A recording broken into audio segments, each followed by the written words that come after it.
శారదా మనం ఇద్దరు దాపరికాలు ఎందుకు? అదేదో రిక్షా అడుగు.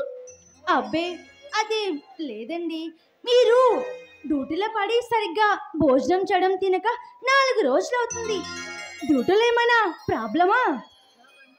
శారదా, ఇన్నాళ్ళు ఈ కొండవిడి ప్రాంతాన్ని హస్తకాలం చేసుకున్నా కొంతమంది దుర్మార్గులు, దోపిడీదారులు, పెత్తందారులు రాజు వెళుతున్నారు. ఎవరండి వాళ్ళు? శారదా, ప్రభుత్వం కళ్ళు కప్పి ఈ అణుసము దోస్తున్న ప్రభుత్వానికి ప్రజలకి కొరగలుతున్న కాలకాయలు, వాడు తమ్ముడు మహంకాళి గాడు, వాడు వెనుకున్న తొత్తులు ఆ ఎమ్మెల్యే జయదేవ్ గాడు. ఏవండి వాళ్ళు అసలే నలురూప రాక్షసులని చెప్తూ ఉంటే నేను విన్నానండి.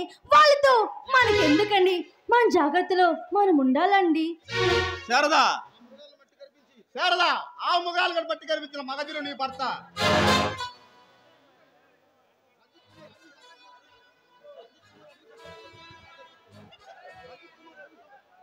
శారదా, ఆ ముగాలను మట్టి కనిపించిన మగధీరు గారు ఈ రంజిత్ కుమార్. అడవి సముద్రస్తున్నా ఆ వీరమల్ల గాని, వాడు తమ్ముడు కాళీ గాని, వాడి వెనుకలో ఎమ్మెల్యే జయదేవ్ గాని మట్టి కనిపించింది. వదలు శారదా, వదలను.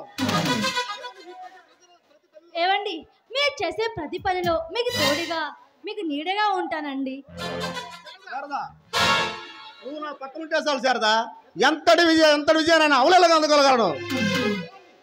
ఏవండి సర్లే కానీ టిఫిన్ చేసే టైం అవుతుంది, రండి వెళ్ళి టిఫిన్ చేద్దాం.